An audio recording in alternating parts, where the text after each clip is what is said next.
estos momentos. Lo rogamos en el nombre precioso, incomparable de nuestro amante Salvador Jesús. Amén. Muy bien. Anoche hablamos sobre 7 plagas que van a caer sobre este mundo después de cerrarse la puerta de la gracia o la puerta de la oportunidad. Luego nos dimos cuenta que antes que caigan las plagas, antes de cerrarse la puerta, va a haber una reunión. 3 espíritus inmundos, que son 3 ángeles caídos, van a impartir un mensaje al mundo con el fin de congregar a todos los impíos en el lado de Satanás. Al mismo tiempo, Dios va a estar con 3 ángeles santos reuniendo a los fieles en el ejército de él. 2 reuniones. Satanás reuniendo a los impíos en su ejército y Dios reuniendo a los salvos en su ejército. Leímos Apocalipsis 16 y el versículo 12 hasta el versículo 16. Ahora, nos enfocamos especialmente en un versículo clave que es el tema de todas estas notas que ustedes tienen en este manual. Apocalipsis 16 y el versículo 15. Vamos a leer ese versículo, Apocalipsis 16 y el versículo 15 dice lo siguiente. He aquí está hablando Jesús, he aquí yo vengo como ladrón. Para los que estuvieron anoche, ¿qué momento es ese? Cuando Cristo viene como ladrón. ¿Es la segunda venida? No, es cuando se cierra la puerta de la oportunidad. Leímos una cita larga del Espíritu de Profecía sobre ese particular. Así que dice, he aquí yo vengo como ladrón. Ahora, como va a venir como ladrón, el ladrón llega de sorpresa, ¿sí o no? El ladrón no anuncia en el periódico, yo voy a ir a tal casa a robar esta noche. No, viene sorpresivamente. Así que, ¿qué tiene uno que hacer? Uno no sabe cuándo va a llegar el ladrón. Por lo tanto, uno tiene que, ¿qué? Uno tiene que velar. Y por eso el versículo dice, he aquí yo vengo como ladrón. Bienaventurado el que vela, el que está despierto, alerta, con las pilas puestas por si acaso llega el ladrón, porque no sabe a qué hora va a venir el ladrón. Nadie sabe cuándo se va a cerrar la puerta de la oportunidad o la puerta de la gracia. Y fíjense lo que sigue diciendo, bienaventurado el que vela y guarda sus vestiduras. No solo velar. Guardar las vestiduras, ¿con qué propósito? Para que no ande o camine desnudo y vean su vergüenza. Esta es una advertencia que da Jesús antes de cerrarse la puerta de la gracia. Lo que él está diciendo es, cuando haya esta reunión que está sucediendo ahora de Satanás reuniendo a todos los impíos, y Dios reuniendo a todos los santos, sus seguidores, asegúrate que cuando se cierre la puerta estés en el lado correcto, velando y guardando o cuidando tus vestiduras para que no camines o andes desnudo y vean tu vergüenza. Ahora, en la página 3 tenemos la comparación de las 2 reuniones. En un lado está un líder, Miguel, Cristo. En el otro lado el líder es Satanás, la serpiente antigua. En el lado de Dios, 3 ángeles santos reúnen. En el lado de Satanás, 3 ángeles malignos, 3 espíritus de demonios hacen la reunión. Los 3 ángeles de Dios reúnen a los justos en el ejército de Cristo. Mientras que se reúnen los impíos en el ejército de Satanás. Los salvos siguen al Cordero. Los impíos andan en pos de la bestia. Todo esto está en Apocalipsis. Los justos adoran al Creador, mientras que los injustos adoran a la bestia. Los justos reciben el sello de Dios que los protege en el tiempo de angustia. Los impíos reciben la marca protectora de la bestia.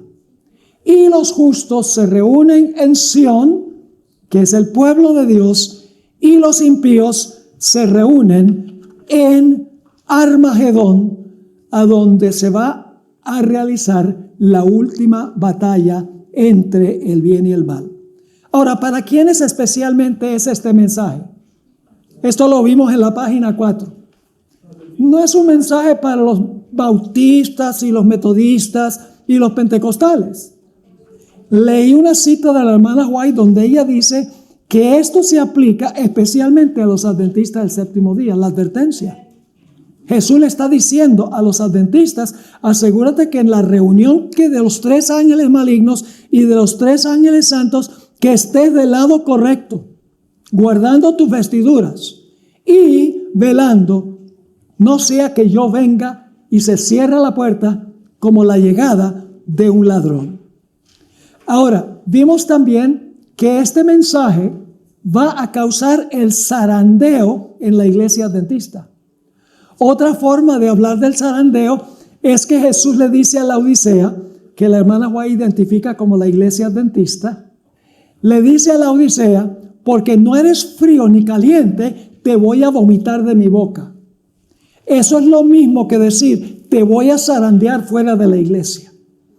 Es decir, el zarandeo será causado por el mensaje a la Odisea, y el mensaje de la Odisea tiene el mismo mensaje que Apocalipsis 16:15.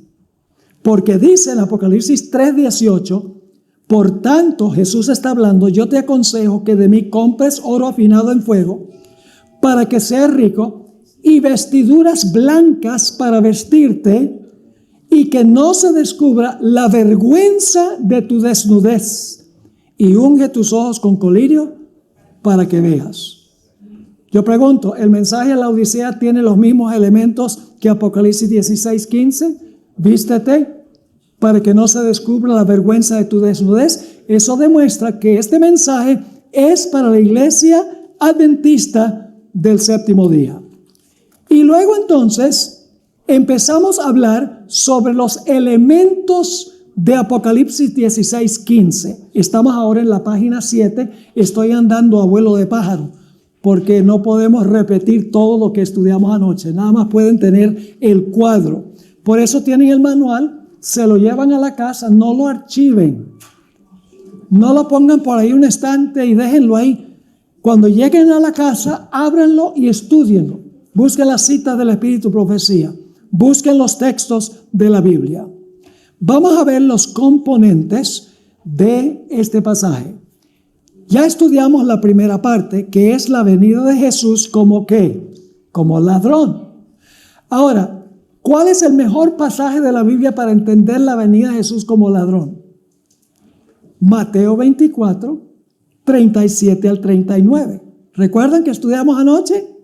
¿Cuántos puntos de tiempo claves hay en Mateo 24, 37 al 39? Ahí dice: como fue en los días de Noé, así será la venida del Hijo del Hombre. Estaban comiendo y bebiendo y casándose. Y luego dice: hasta que Noé ¿qué? Entró en el arca. Y los perdidos no conocieron hasta que vino el diluvio. Yo pregunto, ¿cuándo se perdieron los impíos? ¿Cuando se cerró la puerta o cuando comenzó a llover? Cuando se cerró la puerta. Pero las puertas de la gracia se cerró antes de que viniera la destrucción. El cierre de la puerta de la gracia sucederá antes de la destrucción en la segunda venida. Y entre esos dos puntos está el tiempo de angustia, cual jamás se ha visto. ¿Ustedes creen que Noé y su familia tuvieron mucha angustia? Sí. Un día pasa, nada. 2, 3, 4, 5, 6, 7 días pasan. Están en ese barco lleno de animales y nada sucede. ¿Cómo creen que se comportaron los de afuera por cada día que pasaba? La hermana White dice que se volvieron violentos y altaneros contra los que estaban dentro del arca. Eso simboliza el tiempo de angustia final. Cuando el pueblo de Dios estará bajo un decreto de muerte, los impíos se van a volver violentos y los salvos, su fe será severamente probada.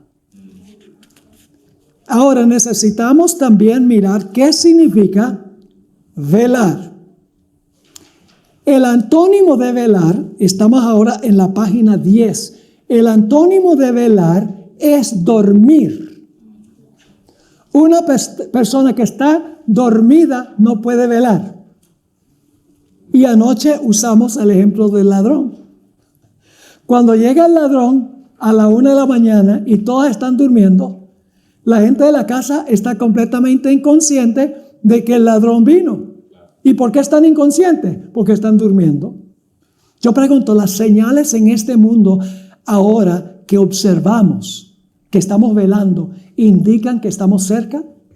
¿Estamos cerca del fin? Una pandemia. Un papa de Estados Unidos. No solo eso, disturbios en las calles, guerras en diferentes partes del país. Un presidente de los Estados Unidos que está en el bolsillo de los protestantes evangélicos.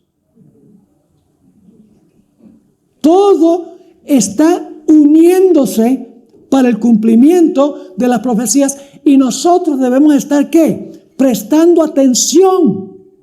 Jesús dijo, cuando vean todas estas cosas acontecer, sepan que el tiempo está cerca. No podemos estar dormidos viendo La Rosa de Guadalupe.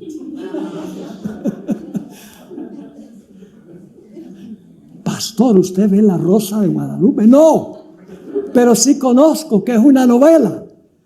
Y algunas personas son adictas a esa novela. ¿Por qué no abrir la palabra de Dios y comparar con lo que está sucediendo allá afuera? Velar, estar despiertos, no ser como los discípulos en el huerto de Getsemaní. Aquí Jesús está agonizando, está orando a su Padre. Padre, si puede pasar esta copa de tu ira de mí, porque estaba llevando la carga de pecados. Y los discípulos, en vez de, ¿por qué está agonizando así? ¿De qué está hablando de la copa? Y tratando de averiguar qué es lo que está sucediendo, están durmiendo. Y Jesús los despierta. Y dijo, ¿no pudieron ustedes velar conmigo por un rato que se duermen? Y 3 veces los halló dormidos. No fueron capaces de leer las señales de los tiempos. Cuando se cierra la puerta, en la parábola de las 3 vírgenes, ¿la cierre de la puerta es la segunda venida? No. El cierre de la puerta en la parábola de las 10 vírgenes es el cierre de la puerta de la gracia. Anoche leímos, creo, Amós 8 y el versículo 11 y 12. Ese texto dice, y está hablando de este tiempo, he aquí vienen días, dice Jehová el Señor, en los cuales enviaré hambre a la tierra, no hambre de pan, ni sed de agua, sino de oír la palabra de Jehová. E irán errantes de mar a mar, desde el norte hasta el oriente. Andarán buscando palabra de Jehová y no la hallarán. ¿Y saben por qué no la van a hallar? No la van a hallar porque la puerta de la gracia se cerró y se ha retirado el Espíritu Santo, porque no velaron. Ahora necesitamos hablar también en cuanto a lo que significa la palabra guardar las vestiduras. Estamos en la página 11 al pie de la página. ¿Qué significa guardar las vestiduras? Bueno, el diccionario exegético del Nuevo Testamento, que da definiciones de palabras por los expertos en el idioma griego, dice que la palabra guardar significa preservar o mantener sin mancha la pureza de una persona o una condición. Escuchen bien. Guardar la vestidura no significa recibirla. Significa que la recibimos y entonces hay que guardar la vestidura limpia. Hay que mantener la vestidura limpia. Eso es lo que está diciendo. Cuando nosotros recibimos a Cristo como Salvador personal, nosotros recibimos su justicia. Y Cristo nos cubrió con su manto de justicia, no merecido, por gracia, sencillamente. Pero luego que recibimos el manto de la justicia de Cristo, tenemos que mantener ese manto blanco. Eso es lo que significa guardar. Significa mantener limpio el manto que Cristo nos dio cuando lo aceptamos como Salvador personal. Al estudiar más sobre este asunto, vamos a ver un poco más este asunto. Ahora, ustedes notan aquí que habla de andar vestido y de andar desnudo. Guardar las vestiduras, mantenerlas blancas, es lo que significa, ¿qué cosa? Andar vestido. Pero, por el otro lado, es lo contrario. Porque andar desnudo significa no mantener las vestiduras limpias que se recibieron cuando la persona aceptó a Cristo Jesús como Salvador personal. ¿Cuántos están entendiendo lo que estamos diciendo? Hay 3 personas que entendieron. Hagan el esfuerzo. Ahora, hay una palabra clave en el versículo 15 que quiero subrayar. El versículo 15 dice: he aquí, yo vengo como ladrón, bienaventurado el que vela, ya hablamos de eso, y guarda sus vestiduras, ya vimos eso, para que no ande desnudo y vean su vergüenza. Ahora, ¿qué significa andar desnudo? Una pregunta clave. En realidad, la palabra en inglés es la palabra walk. Walk naked. No me gusta que se traduce andar, porque la palabra sencillamente significa caminar. ¿Cómo se guardan las vestiduras? ¿Se guardan las vestiduras qué? Caminando.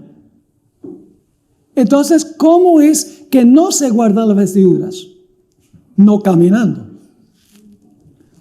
La palabra andar que se usa aquí, siempre que se usa simbólicamente, significa nuestra conducta, significa nuestro estilo de vida, tiene que ver con nuestras acciones. Andar desnudo significa actuar en una conducta contraria a la voluntad de Dios. Mientras que andar vestido significa caminar o andar en el camino de Dios a través de la obediencia. Y ustedes dicen, ¿dónde dice la Biblia tal cosa? Vayan conmigo al libro de Efesios, el capítulo 2 y el versículo 8 al 10. Y ustedes dicen, bueno, ¿qué tiene esto que ver con la armadura? Anoche yo mencioné que hay 2 formas de mirar este asunto. Nosotros estamos mirando el asunto desde la perspectiva de vestirse con un vestido de tela, mientras que el apóstol Pablo habla de estar vestido de la coraza. En un contexto, es el contexto de la lavandería, mantener el manto limpio.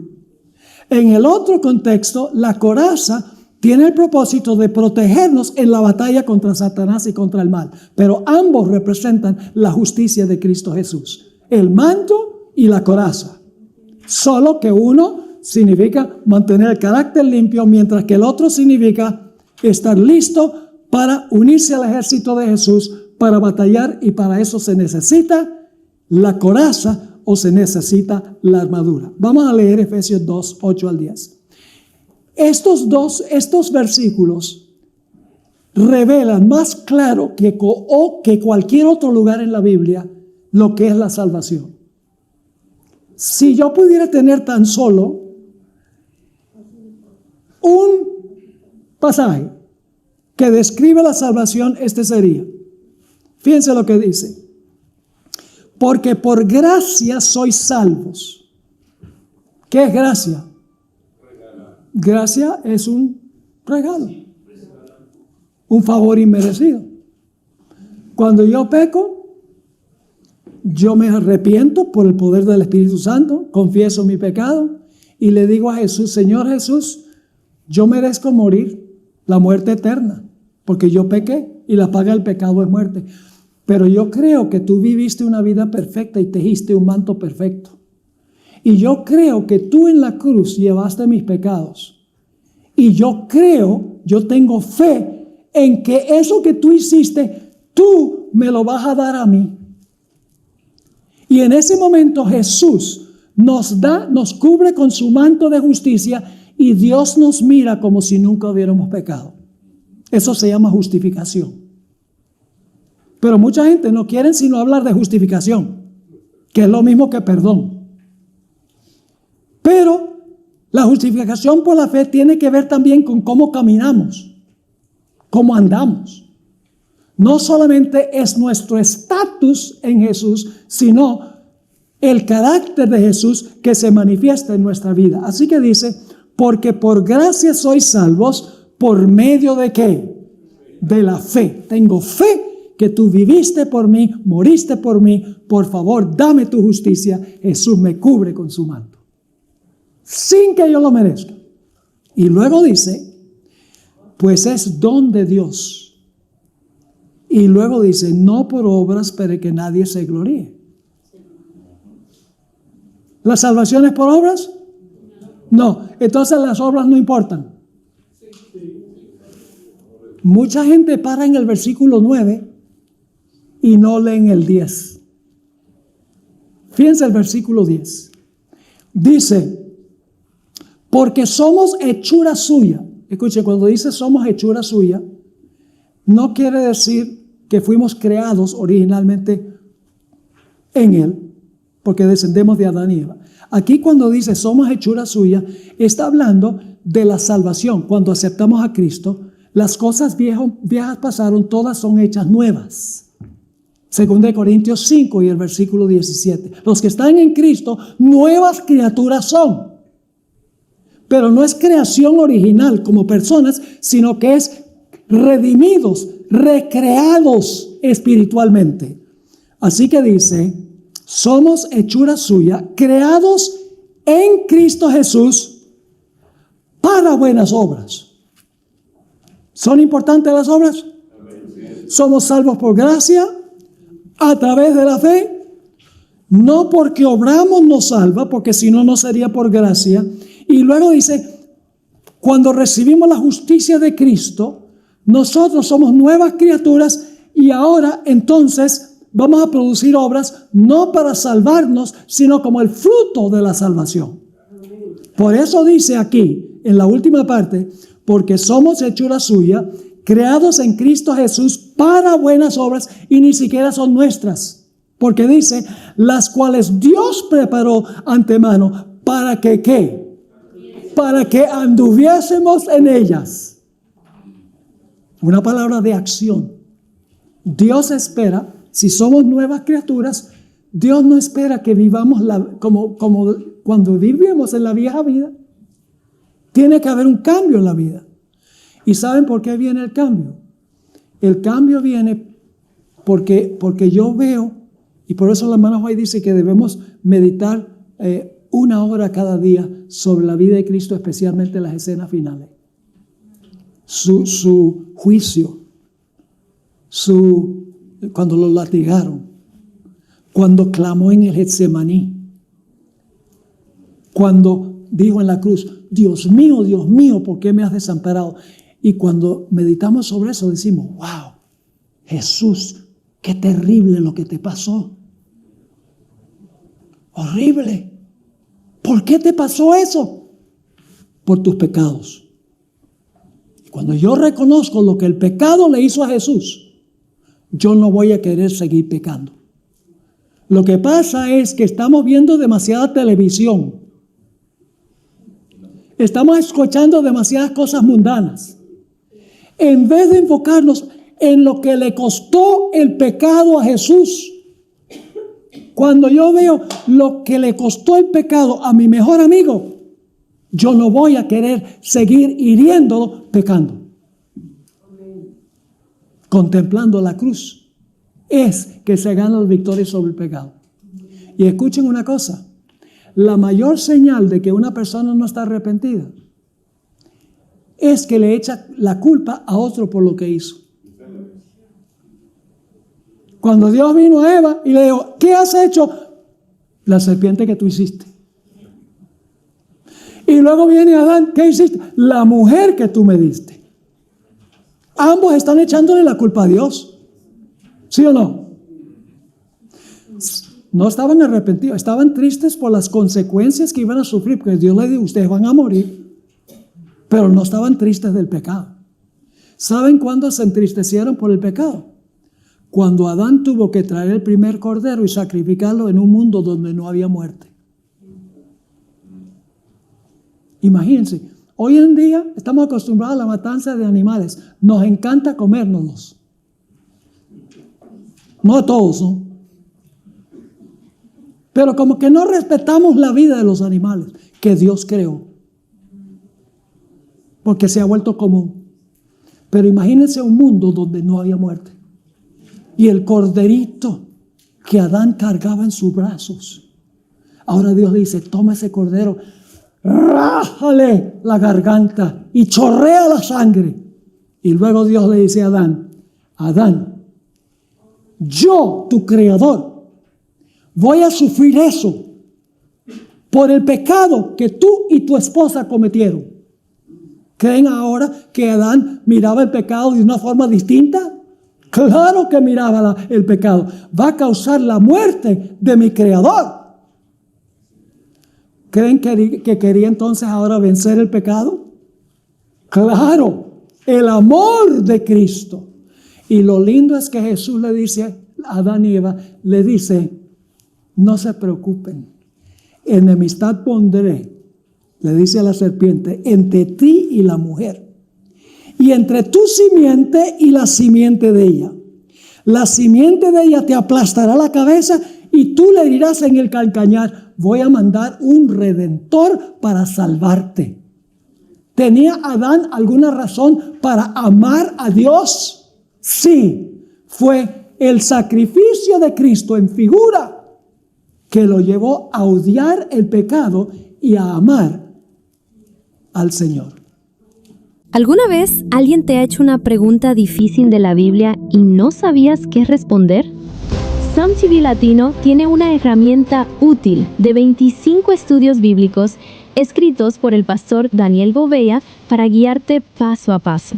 Con un folleto de 25 lecciones bíblicas y 13 DVDs, obtén estos materiales de Sam TV Latino y equípate con la herramienta que necesitas para compartir la verdad. ¿Entienden Efesios 2, 8 al 10? De esto tendremos mucho más que decir. Andar tiene que ver con nuestra conducta.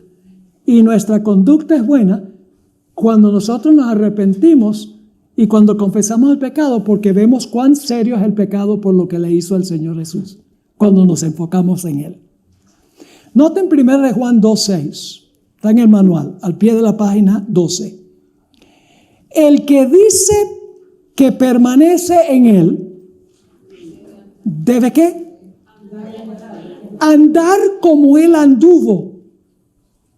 ¿Qué significa eso? Andar como Él anduvo. Significa caminar o comportarse como Él. Tener una conducta como la que tuvo Jesús. Note lo que dice en Génesis 5:24, en la página 13. Génesis 5 y el versículo 24. Está hablando de Enoc. ¿Saben que Enoc venció completamente el pecado? Se acercó tanto a Jesús. La hermana White dice que Enoc es un símbolo de la última generación de los que van a ser trasladados al cielo de entre los vivos. Enoc estaba tan cerca a Dios que finalmente Dios le dijo, mira, tú no tienes más nada que hacer allá en el planeta Tierra. Vente, caminemos por la calle de oro en la Nueva Jerusalén.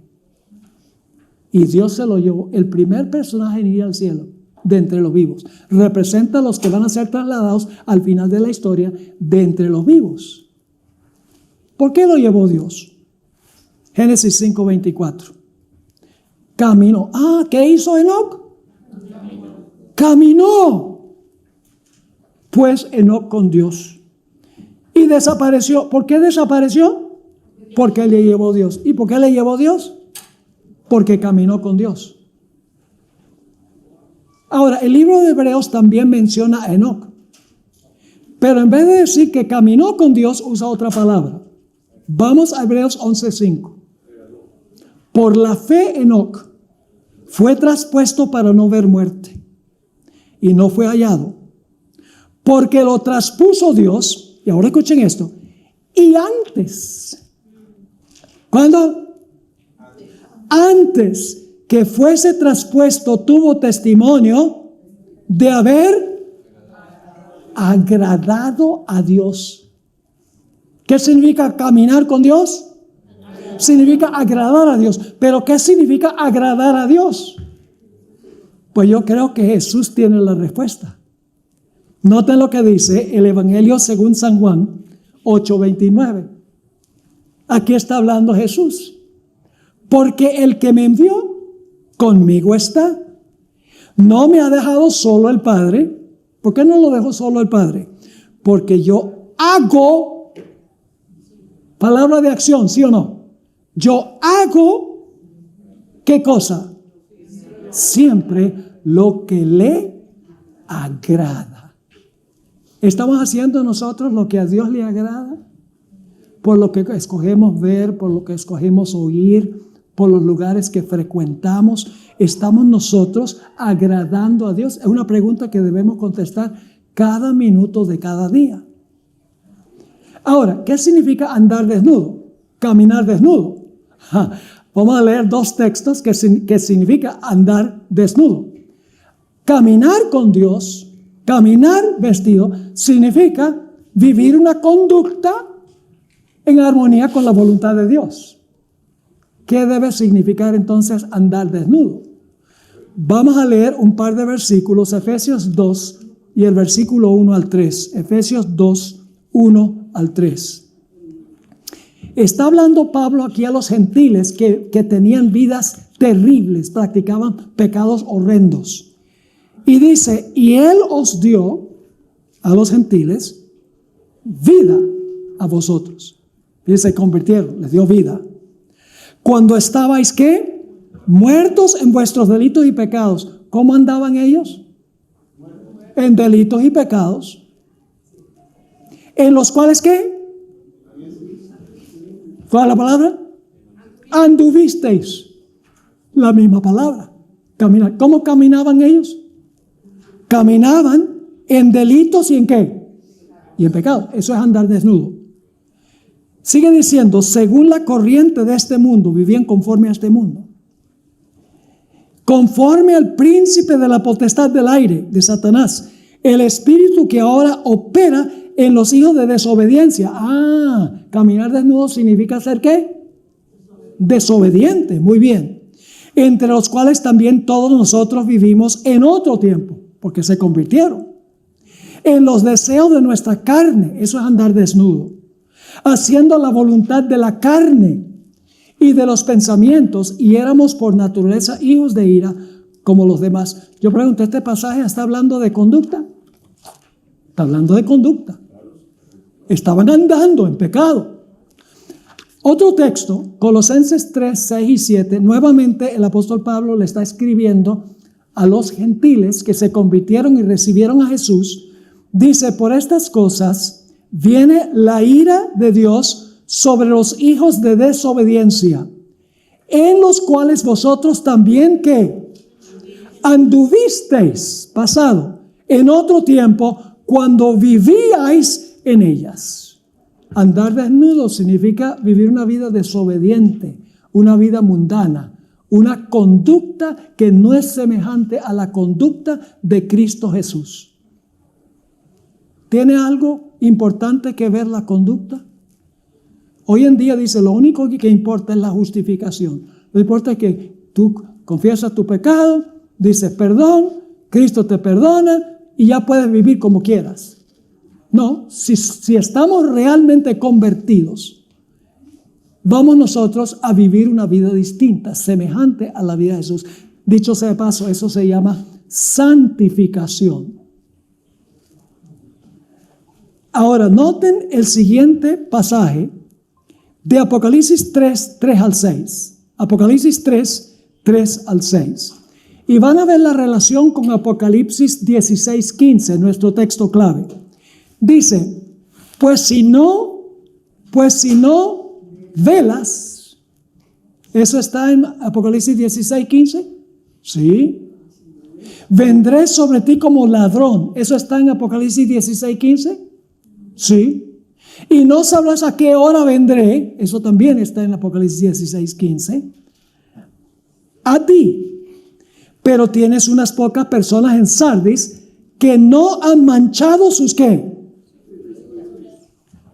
Es decir, recibieron las vestiduras los miembros de la iglesia de Sardis. ¿Y qué hicieron? Dice que después de recibirlas no las mancharon. Ahora, necesito hacer una explicación. Y es que cuando Cristo nos da el manto de su justicia, nosotros manchamos ese manto. Pero el punto clave es mantenerlo siempre limpio. ¿Y cómo se limpia el manto? El manto se limpia porque tenemos un intercesor entre Dios y los hombres, Jesucristo hombre. Si alguno pecare, abogado tenemos, a Cristo el justo. Es decir, no significa que cuando yo recibo el manto, nunca peco más y así mantengo mis vestiduras blancas. No, significa que cuando yo peco, puede ser que manche la vestidura, pero vengo a Jesús el intercesor arrepentido, confesando el pecado con fe en Él y Él lo limpia. ¿Me están entendiendo esto? Ahora, fíjense, sigue diciendo aquí. No solamente dice que tienen unas pocas personas en Sardis que no han manchado sus vestiduras. Obviamente son vestiduras espirituales porque todavía no han llegado al cielo. Pero ¿qué va a suceder? Porque mantuvieron limpias sus vestiduras. Dice, y andarán conmigo en vestiduras blancas porque son dignos. Si mantienen sus vestiduras blancas, que es el carácter, si mantienen su carácter limpio, sus vestiduras limpias, van a andar con Jesús en el reino en blanco.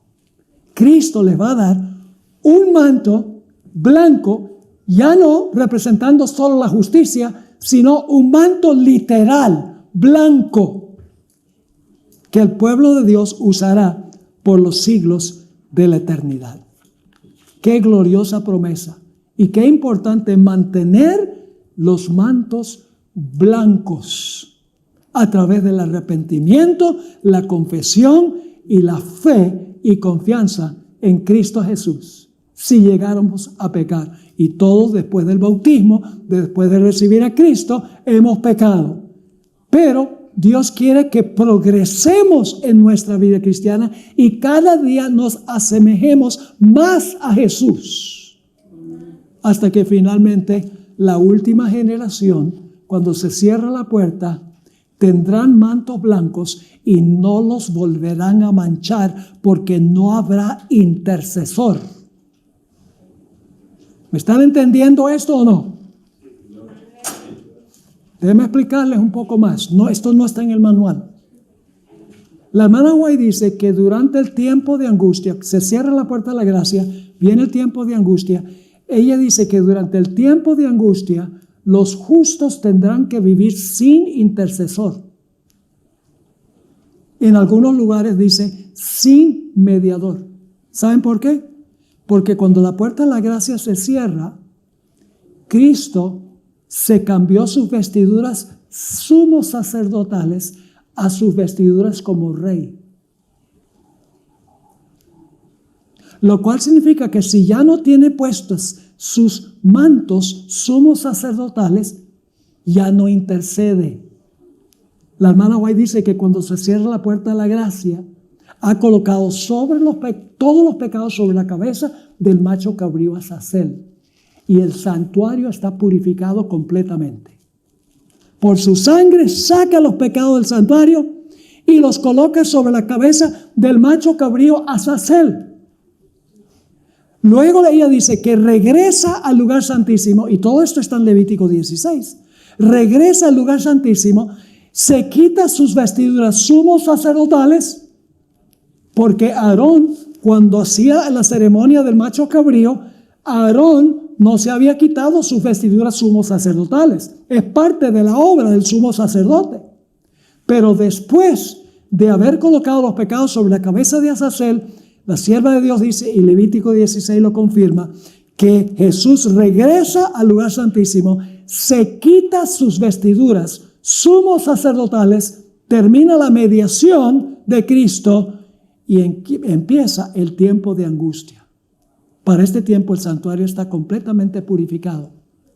Yo pregunto, ¿qué sucedería si alguno de los justos durante el tiempo de angustia peca? No hay qué, no hay mediador, porque Jesús se ha quitado sus vestiduras como sumo sacerdote. ¿O será acaso que durante este tiempo, después del cierre de la gracia, algunos de los que están pasando por el tiempo de angustia pecan y entonces Jesús nuevamente va a contaminar el santuario con ese pecado? La última generación que vive después del cierre de la gracia y están vivos cuando Cristo venga, tendrán que vivir sin mediador y tendrán la victoria completa y total sobre el pecado. Y para que eso suceda, nosotros tenemos que empezar hoy. Porque es un proceso. Tenemos que cambiar nuestra conducta por el poder del Espíritu Santo, quien nos ha regenerado, nos ha creado de nuevo para buenas obras, como leímos en el libro de los Efesios. Ahora, siendo que yo tengo solamente 3 temas, o 4 temas aquí, en la otra sesión tengo 5 temas. Allá voy a poder cubrir todo el manual. Aquí no va a ser posible, pero lo bueno es que escrito está y lo pueden llevar a la casa para estudiarlo. Voy a pasar por alto la siguiente sección y voy a ir a la mitad de la página 16. La mitad de la página 16. Apocalipsis 22:11 describe el cierre de la gracia. Dice, esta es la declaración que se va a hacer en el santuario celestial. El que es injusto, sea injusto todavía. El que es inmundo, sea inmundo todavía. El que es justo, practique la justicia todavía. Y el que es santo, santifíquese todavía. Ahora, yo no sé si ustedes han oído hablar del famoso Congreso de Minneapolis en 1888. Allí se discutió el tema sobre la justificación por la fe. Causó un gran debate en la iglesia. Hasta el sol de hoy hay grupos cuyo evangelio en 1888 no hacen sino hablar de eso. Pero escuchen bien. La sierva del Señor nos dijo claramente lo que pasó en Minneapolis. No es tan complicado como para que los eruditos tengan un gran debate. Fíjense esta cita corta del Espíritu y Profecía. Testimonios para los ministros dice así, hablando del mensaje de A.T. Jones, uno de los dos, porque fueron Jones y Wagner. Fíjense lo que ella dijo de él. Presentó la justificación por la fe, por medio de la fe, en el fiador. ¿Quién es el fiador? Cristo. Es decir, Jones presentó un mensaje sobre la justificación por medio de la fe en el fiador, es decir, en Cristo. Invitó al pueblo a recibir la justicia de Cristo. Muchos paran ahí. Pero dice, invitó al pueblo a recibir la justicia de Cristo, la cual se manifiesta por la obediencia a todos los mandamientos de Dios. ¿Cómo se manifiesta que hemos recibido la justicia de Cristo? Visiblemente, porque la justificación por la fe es algo que sucede por dentro. ¿Sí o no? Pero ¿cómo sabe la gente que eso ha sido una realidad? Por la obediencia a todos los mandamientos de Dios.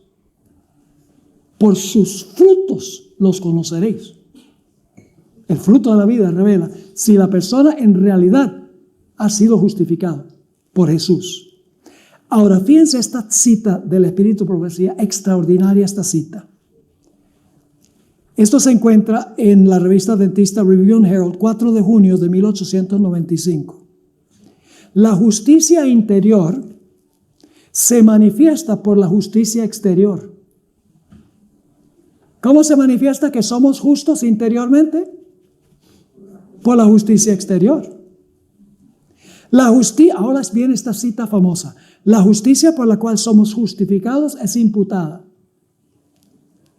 Esa palabra imputada es una palabra teológica complicada. Yo le voy a explicar qué significa. Significa que Jesús pone su justicia a nuestra cuenta. La imputación significa que sin que nosotros lo merezcamos, Jesús toma su vida perfecta y me la pone a la cuenta mía. Y Dios me mira en él como si nunca hubiera pecado. Así que ella dice, la justicia por la cual somos justificados es imputada. Es decir, acreditada, nos es puesta a la cuenta, sin haber trabajado por ella. Pero luego dice, la justicia por la cual somos santificados es impartida. Esa es la santificación, que demuestra que la justificación es genuina. Que nuestras lágrimas no son lágrimas de cocodrilo. Y luego dice ella, la primera es nuestro título para el cielo. Una mejor traducción sería el derecho al cielo.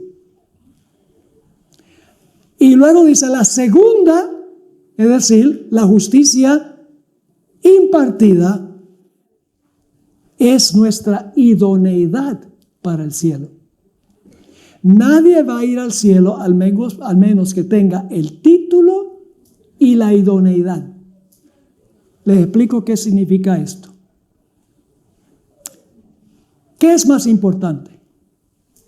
¿Tener una licencia de manejar o saber manejar?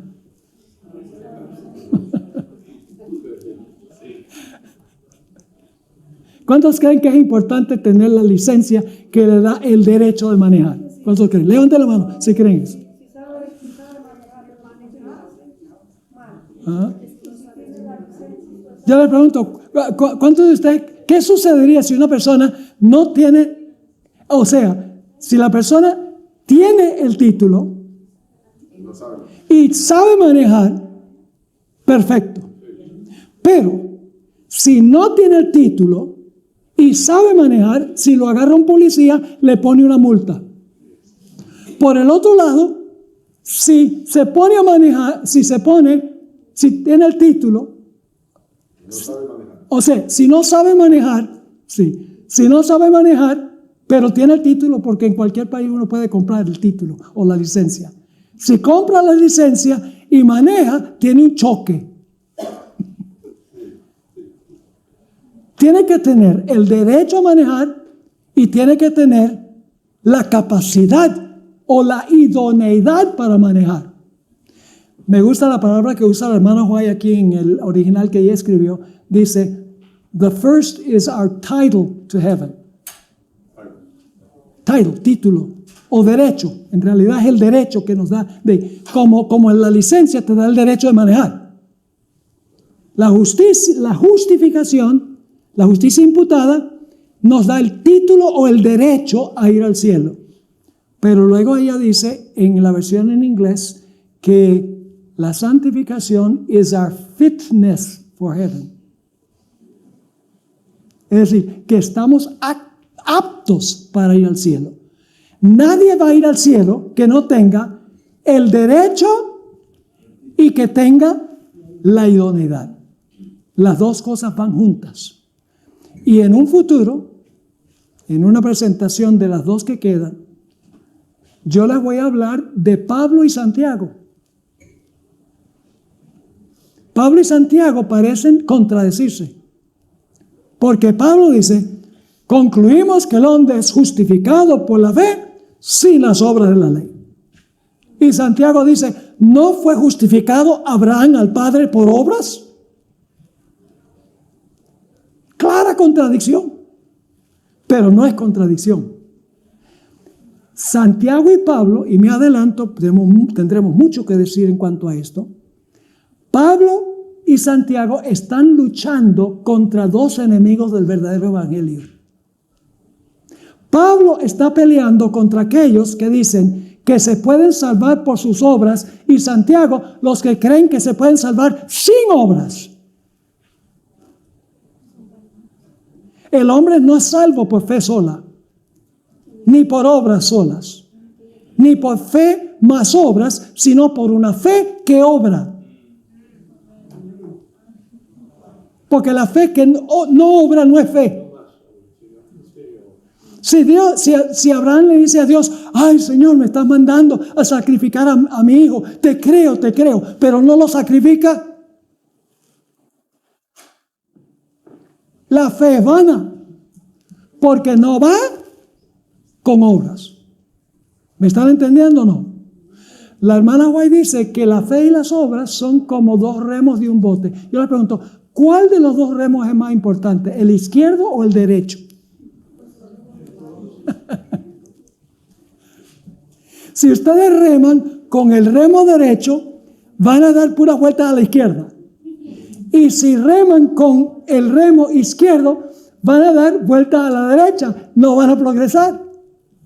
Ella dice que fe y obras tienen que ir juntas para avanzar en la vida cristiana. Ahora yo les lanzo un desafío. ¿Ven esta hoja que está aquí? Yo quiero pedirle a alguien aquí que por favor venga y me quite solo un lado de esta página.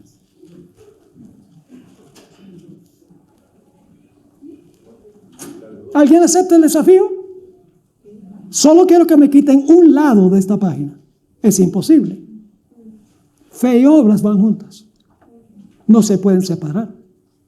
Yo pregunto, cuando ustedes arrancan el carro por la mañana y lo ponen en la D-Drive y empujan el acelerador, ¿cuáles ruedas se mueven primero? ¿Las de adelante o las de atrás? ¿Saben lo que la gente siempre pregunta? ¿Es tracción delantera o trasera? Y yo lo que digo, no importa. Porque si es tracción trasera, el instante que se mueven las ruedas de atrás, las ruedas de adelante siguen. La fe es el poder propulsor de las obras. Causan las obras, producen las obras. Y si no producen las obras, no es fe. Porque la fe, dice Santiago, sin obras es muerta, y una fe muerta no te puede salvar. ¿Me están entendiendo lo que estoy diciendo? Y fíjense la contradicción entre muchos eruditos adventistas. Cuando uno habla del estado de los muertos, uno se predica un sermón, dice, no, el cuerpo no puede vivir sin el espíritu, y el espíritu sin el cuerpo, y es inverosímil. Y tienen que ir el cuerpo y el espíritu juntos. Pero cuando se trata de la justificación por la fe, ellos dicen, solo fe y nada de obras. Están hablando de dos lados de la boca. Por eso Santiago dijo, así como el cuerpo sin el espíritu es muerto, la fe sin obras es muerta. Y una fe muerta no te va a salvar. Y escuchen bien, todos los héroes de Hebreos 11, el capítulo de la fe, no solo están creyendo algo, sino que están haciendo algo. Dios le dice a Noé, quiero que me hagas un barco transatlántico en tierra seca porque va a llover.